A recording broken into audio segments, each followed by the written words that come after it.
Leo nipo tofauti na siku nyingine.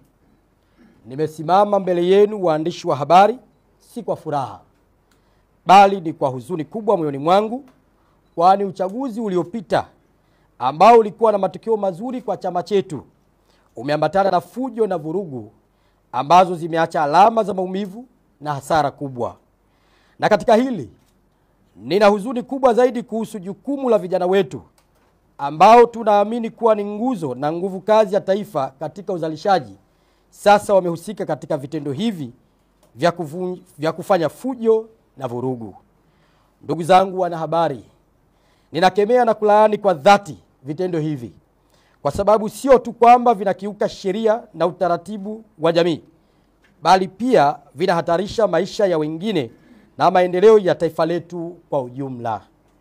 Lakini naumia zaidi kuona vurugu hizo zikiratibiwa na vijana wenzetu ambao wengi hawapo Tanzania, na baadhi sio raia wa Tanzania ama wa nchi yetu ama taifa letu tena, na huenda hawatarudi tena hapa nchini.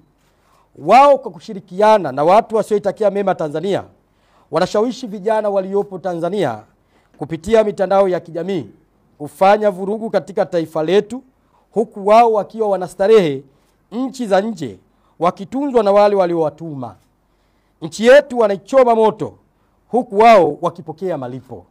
Bahati mbaya sana waliwaribuni vijana waliokuwa na nia njema, wakidhani ni kusanyiko la halali kueleza maoni yao, lakini kumbe wenzetu walikuwa na nia mbaya. Sasa kama mwenyekiti wa umoja wa vijana wa Chama cha Mapinduzi Taifa, nimeamua kuvunja ukimya. Hivyo kuamua kuzungumza na kutoa ya moyoni, lakini pia kutoa maoni yetu kama jumuiya ya vijana juu ya matukio ya uvunjifu wa amani ya tarehe 29 mwezi wa 10 2025 na tarehe 30 mwezi wa 10 2025. Kwani kwa kiasi kikubwa yaliyofanywa na vijana ambao mimi nina dhamana ya kuwaongoza na kuwasemea mambo yao ndani ya Chama cha Mapinduzi ambacho ndicho chama chenye serikali.